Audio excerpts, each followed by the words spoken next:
Hello friends, welcome to SAT, St. Augustine Tuition Center Madathamadi and Puthamvelikara. Please subscribe to our YouTube channel for new updated videos and also visit staugustintuition.blogspot.in. Kerala SSLC Maths Chapter 5 Trigonometry, Trigonometry. ഇന്നത്തെ part 7 text book എക്സസൈസിലെ question number 4 ആണ് നമ്മൾ ചെയ്യാൻ പോകുന്നത്. നിങ്ങൾക്ക് ഈ video ഇഷ്ടമായെങ്കിൽ please like, share and comment this video. Okay. Question number 4.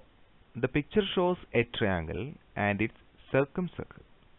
What is the radius of the circle? ഇവിടെ ഈ ചിത്രത്തിൽ നമുക്ക് a triangle, ഒരു ത്രികോണം കണ്ടോ? ഇതാണ് ത്രികോണം. Okay. And its circumcircle, പരിവൃത്തം, അതായത് ആ ത്രികോണത്തിന്റെ 3 മൂലകളിൽ കൂടി കടന്നു പോകുന്ന വൃത്തം ഉണ്ടോ? പച്ച കളറിൽ കാണുന്നത് പരിവൃത്തം. Yes. What is the radius of the circle?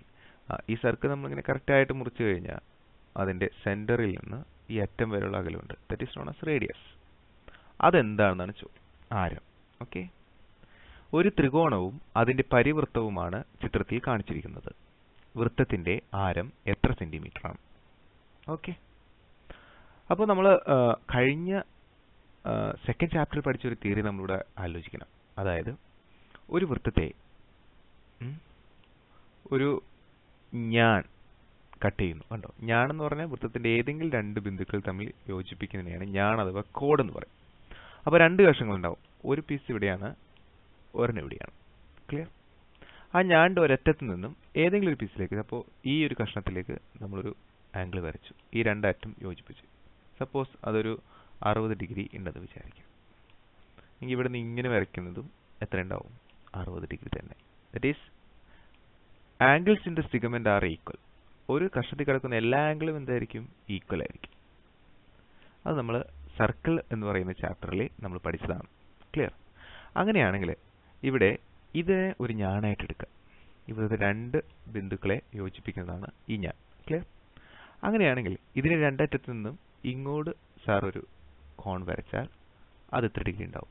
60 degree ഉണ്ടാവും. ക്ലിയർ? അതുപോലെ ഇവിടെ നിന്നും ഇങ്ങനെ ഒരെണ്ണം വരച്ചു കഴിഞ്ഞാലും അത് 60 ഡിഗ്രി ഉണ്ടാവും. അതുപോലെ ഇവിടെ നിന്ന് ഇങ്ങനെ ഒരെണ്ണം വരച്ചു കഴിഞ്ഞാലും അത് 60 ഡിഗ്രി ഉണ്ടാവും. Clear? We know that trigonometry deals with right angle triangle. മട്ടത്രികോണമാണ് ട്രിഗണോമെട്രി സൂചിപ്പിക്കുന്നത് അല്ലേ? അപ്പോൾ നമുക്ക് ഇതിനകത്തൊരു മട്ടത്രികോണം ഇല്ല, തൽക്കാലം ഇപ്പം ഇല്ല. നമുക്ക് ഉണ്ടാക്കിയാലാണ് നമുക്കിത് കണക്ക് ചെയ്യാൻ പറ്റുള്ളൂ. പിന്നെ ഒരു വൃത്തത്തിൻ്റെ റേഡിയസും അതിൻ്റെ ഡയാമീറ്ററും തമ്മിലുള്ള ബന്ധം എന്താ? ഒരു വൃത്തം നമ്മളിങ്ങനെ വരച്ചു കഴിഞ്ഞാൽ അതിൻ്റെ സെൻറ്ററിലൂടെ കടന്നു പോകുന്ന വരയാണ് ഡയാമീറ്റർ, അഥവാ നമ്മളെന്താ പറയുക, വ്യാസം എന്ന് പറയും. അതിൻ്റെ പകുതിയാണ് റേഡിയസ്. ഓക്കെ. പിന്നെ നമ്മൾ കഴിഞ്ഞ സെക്കൻഡ് ചാപ്റ്ററിൽ പഠിച്ചതുപോലെ സപ്പോസ് ഡയാമീറ്റർ AB ആണെന്ന് വിചാരിക്കാം. AB. ആ ഡയാമീറ്റർ ഒരു വൃത്തത്തെ കൃത്യമായ 2 കഷ്ണങ്ങളാക്കും. ഒരു കഷ്ണം ഇവിടെ, രണ്ടാമത്തെ കഷ്ണം ഇവിടെ. ആ കൃത്യമായ ആ സെമി സർക്കിളിൽ നമ്മൾ വരയ്ക്കുന്ന കോൺ എത്ര ഡിഗ്രി ഉണ്ടാവും? 90 ഡിഗ്രി ഉണ്ടാവും. ഇത് നിങ്ങൾ സർക്കിൾ എന്ന ചാപ്റ്ററിൽ പഠിച്ചതാണ്. ഓക്കെ. നിങ്ങൾക്ക് അറിയില്ലെങ്കിൽ സർക്കിൾ എന്ന് പറയുന്ന നമ്മൾ വീഡിയോസ് ഉണ്ട്, ആ വീഡിയോ നിങ്ങൾ കാണുക. ഓക്കെ. അപ്പോൾ നമ്മളിപ്പോൾ പറഞ്ഞു വന്നത് എന്താ?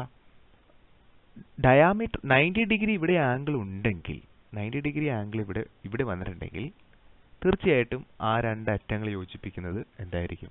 ആ 90 ഡിഗ്രിയുടെ ഓപ്പോസിറ്റ് എന്തായിരിക്കും? ഡയാമീറ്റർ ആയിരിക്കും വൃത്തത്തിൻ്റെ. ഓക്കെ. ഇത്തരം കാര്യങ്ങൾ നിങ്ങൾ അറിഞ്ഞിരുന്നാൽ ഈ പ്രോബ്ലം നമുക്ക് സിമ്പിളായിട്ട് ചെയ്യാം. നമ്മളിവിടെ 90 ഡിഗ്രി വരുന്ന രീതിയിൽ ഇവിടെ നിന്നൊരു വര മുകളിലേക്ക് ഇങ്ങനെ നമ്മൾ വരയ്ക്കും. ക്ലിയർ? എന്നിട്ട് നമ്മൾ ഇതങ്ങനെ ജോയിൻ ചെയ്യുമ്പോൾ ഇത് 90 ഡിഗ്രി വന്നു. ക്ലിയർ? അപ്പോൾ പിന്നെ ഈ 90 ഡിഗ്രിയുടെ ഓപ്പോസിറ്റ് കിടക്കുന്ന ഈ ഒരു വര എന്ന് പറയുന്നത് എന്തായിരിക്കും? It is diameter. അത് വൃത്തത്തിൻ്റെ വ്യാസമായിരിക്കും. പിന്നെ അതിൻ്റെ പകുതി കണ്ടാൽ മതി. മറ്റൊരു കാര്യം, ഇങ്ങനെ നമ്മൾ വരയ്ക്കുമ്പോൾ ഈ വരാണ്. സപ്പോസ് ദിസ് ഈസ് AB എന്ന് പറയുന്ന ഈ ഞാൻ ഈ വൃത്തത്തെ 2 കഷ്ണങ്ങളാക്കുന്നു. അവിടെ വരച്ചിരിക്കുന്ന ഈ കോൺ അത് എത്ര ഉണ്ടാവും? 60 ഡിഗ്രി തന്നെ ഉണ്ടാവും. കാരണം angles in the same segment are എന്താണ്? ഈക്വൽ. ക്ലിയർ? ഇതാണ് നമ്മൾ ചെയ്യാൻ പോകുന്നത്. ഇതിങ്ങനെ അപ്പോൾ നമുക്ക് ഇവിടെ ഒരു ട്രയാംഗിൾ കിട്ടും. ഈ ട്രയാംഗിൾ വെച്ചിട്ടാണ് നമ്മൾ ഈ ഡയാമീറ്റർ അഥവാ വ്യാസം നമ്മൾ കണ്ടുപിടിക്കാനായിട്ട് പോകുന്നത്. ഓക്കെ, അപ്പോൾ അതിന് വേണ്ടിയിട്ട് നമുക്ക് ഇവിടെ ഇങ്ങനെയൊരു ത്രികോണം വരയ്ക്കാം. കണ്ടോ? അപ്പോൾ സാർ ഇവിടെ കണ്ടോ നേരെ താഴേക്ക് എന്താണ് 90 ഡിഗ്രി വരുന്ന രീതിയിൽ നമ്മൾ ത്രികോണം കൺസ്ട്രക്ട് ചെയ്തു. ക്ലിയർ? ഓക്കെ, അപ്പോൾ ഇവിടെയുള്ള ആംഗിൾ എത്രയായിരിക്കും? ഈ സൈഡിലുള്ള ആംഗിൾ 60 ഡിഗ്രി തന്നെ വരും. കാരണം എന്താ? ഒരേ വൃത്തഖണ്ഡത്തിൽ വരയ്ക്കുന്ന കോണുകളെല്ലാം സെയിം ആയിരിക്കും. So this is 60 degree. ഇത് 90 60 ആണെങ്കിൽ ഇത് ഇപ്പുറത്ത് എന്തുണ്ടാവും? 30 degree. Very simple. Okay, and this side is equal to diameter, വ്യാസം. അതെന്തുകൊണ്ടാണ് നമ്മൾ നേരത്തെ പറഞ്ഞു. ഓക്കെ, അപ്പോൾ ഇപ്പോൾ നമുക്ക് കിട്ടിയിരിക്കുന്ന ട്രയാങ്കിൾ ഇതാണ്. നോക്കൂ, നമ്മൾ പിക്ചർ മാറ്റി കഴിഞ്ഞാൽ നമുക്ക് ഇങ്ങനെ ഒരു ട്രയാങ്കിൾ കിട്ടും. അതിൻ്റെ ഒരു വശം നമുക്കറിയാം 3 സെന്റിമീറ്റർ, ഡയാമീറ്റർ അറിയില്ല. Consider the diameter is x. ഡയാമീറ്ററിനെ നിങ്ങൾ എക്സ് ആയിട്ട് എടുക്കണം. ക്ലിയർ? ഓക്കെ, നിങ്ങൾക്ക് ഇവിടെ എത്ര സെന്റിമീറ്റർ തന്നിട്ടുണ്ട്? 3 സെന്റിമീറ്റർ തന്നിട്ടുണ്ട്. അപ്പോൾ നമ്മൾ പഠിച്ച ട്രിഗണോമെട്രി റേഷ്യോയിൽ 60 ഡിഗ്രിയുടെ ഓപ്പോസിറ്റ് സൈഡ് നമുക്ക് തന്നിട്ടുണ്ട്. ഹൈപ്പോട്ടിനസ് അഥവാ കർണം നമുക്ക് തന്നിട്ടില്ല. സോ നമുക്ക് എന്തെടുക്കാം? സൈൻ ഉപയോഗിച്ച് ചെയ്യാം. സൈൻ 60 എന്ന് പറഞ്ഞു കഴിഞ്ഞാൽ ഓപ്പോസിറ്റ് ബൈ ഹൈപ്പോട്ടിനസ്. ശ്രദ്ധിക്കണം, സൈൻ 60 എന്താണ്? Opposite side, that is 3 by divided by hypotenuse. Hypotenuse എങ്ങനെ കണ്ടുപിടിക്കും? 90 ഡിഗ്രിയുടെ ഓപ്പോസിറ്റ് എടുക്കുന്ന വശം. ഇതെങ്ങനെയാണ് എടുക്കുന്നത് അറിയില്ലെങ്കിൽ നിങ്ങൾ ഇതിന് മുന്നത്തെ വീഡിയോസ് കണ്ടതിന് ശേഷം മാത്രം ഈ പ്രോബ്ലംസ് അറ്റൻഡ് ചെയ്യാം. ഓക്കെ, അപ്പോൾ സൈൻ 60 ഡിഗ്രിയുടെ വാല്യൂ നമുക്ക് അറിയണം. അതിന് വേണ്ടിയിട്ട് നമുക്ക് നമ്മൾ ഓർത്തിരിക്കുന്ന ട്രയാങ്കിൾ ഓർക്കാം. എന്താണ് sine? Opposite side, okay, divided by hypotenuse, that is എന്താണ്? √3 ഓപ്പോസിറ്റ് സൈഡ് 60 ഡിഗ്രിയുടെ ഓപ്പോസിറ്റ് ഡിവൈഡഡ് ബൈ ഹൈപ്പോട്ടിനസ് എന്താണ്? 2. Okay, so √3/2 is equal to 3/x. ഇനി നമ്മൾ എന്താ ചെയ്യേണ്ട?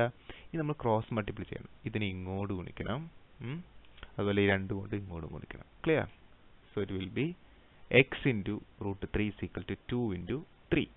ഓക്കെ, ദെൻ ഇനി നമ്മൾ എന്താ ചെയ്യേണ്ടത്? x ഇവിടെ നിർത്തിയിട്ട് ഈ √3 ഇവിടെ ഇൻറ്റു ചെയ്തേക്കാണ്. സമത്തിൻ്റെ ഇപ്പുറത്തേക്ക് കൊണ്ടുവരുമ്പോൾ എന്താവും? 2/3 by √3 ആവും. ക്ലിയർ? ഓക്കെ, ഇപ്പോൾ താഴെ √3 വന്ന സ്ഥിതിക്ക് √3 കൊണ്ട് നമുക്ക് ഗുണിക്കാൻ പറ്റില്ല. അപ്പോൾ അതുകൊണ്ട് √3 കളയാൻ വേണ്ടിയിട്ട് നമ്മൾ ചെറിയ ക്ലാസ്സിലൊക്കെ പഠിച്ച പോലെ √3 കൊണ്ട് തന്നെ താഴെ ഗുണിക്കാം. താഴെ ഗുണിക്കുമ്പോൾ നമ്മൾ എവിടെയും ഗുണിക്കണം? മുകളിലും ഗുണിക്കാം. ക്ലിയർ? ഓക്കെ, നൗ താഴെ √3 into √3 എന്ന് പറഞ്ഞു കഴിഞ്ഞാൽ താഴെ അതെന്താവും? 3. ഒരേ സംഖ്യ റൂട്ടിന് അകത്താണെങ്കിൽ നമ്മൾ ഗുണിക്കുമ്പോൾ അകത്ത് കിടക്കുന്ന സംഖ്യ തന്നെയാണ് ഉത്തരം. ഇവിടെ 2 into 3 into √3. നമ്മൾ ആ 2 into 3 6 ഇപ്പോൾ ചെയ്യണ്ട. നമുക്ക് വേറൊരു കാര്യത്തിന് വേണ്ടിയിട്ടാണ്. ഇപ്പോൾ നമ്മൾ 2 into 3 6 എന്ന് എഴുതി വെക്കണ്ട. തൽക്കാലം അങ്ങനെ തന്നെ ഇടാം. ഓക്കെ, അപ്പോൾ താഴത്തെ കാര്യം ശ്രദ്ധിക്കുക. √3 into √3 എന്ത് കിട്ടും? 3. മുകളിൽ 2 into 3 into √3. 2 into 3 into √3. What happened is the 3 get cancelled. The final answer is 2√3. That is x. നമ്മുടെ diameter. Clear? Okay. So our answer is 2√3. And we know that radius എന്ന് പറഞ്ഞു കഴിഞ്ഞാൽ ഡയാമീറ്ററിന്റെ പകുതിയാണ്. റേഡിയസ് ആണ് നമ്മുടെ ചോദ്യം, അല്ലേ? ആരമാണ്. അതിന് എക്സിന്റെ എന്തെടുക്കണം? പകുതി എടുക്കണം. അപ്പോൾ പകുതി എന്ന് പറയുമ്പോൾ എക്സിനെ എന്ത് കൊണ്ട് ഹരിക്കണം? 2 കൊണ്ട് ഡിവൈഡ് ചെയ്യണം. So what happen? 2 get cancelled. The answer is √3. Very simple. Okay. So 2√3 divided by 2. കണ്ടോ? 6 എന്ന് പറഞ്ഞു കഴിഞ്ഞാൽ ഡയാമീറ്ററിന്റെ പകുതി. അപ്പോൾ ഡയാമീറ്റർ എന്താണ്? 2√3. പകുതി എന്ന് പറഞ്ഞാൽ 2 കൊണ്ട് ഡിവൈഡ് ചെയ്യുക. 2 get cancelled. Answer is √3. Okay. Please like, share and comment. Thank you. Please subscribe to our YouTube channel for new updated videos. Thank you once again.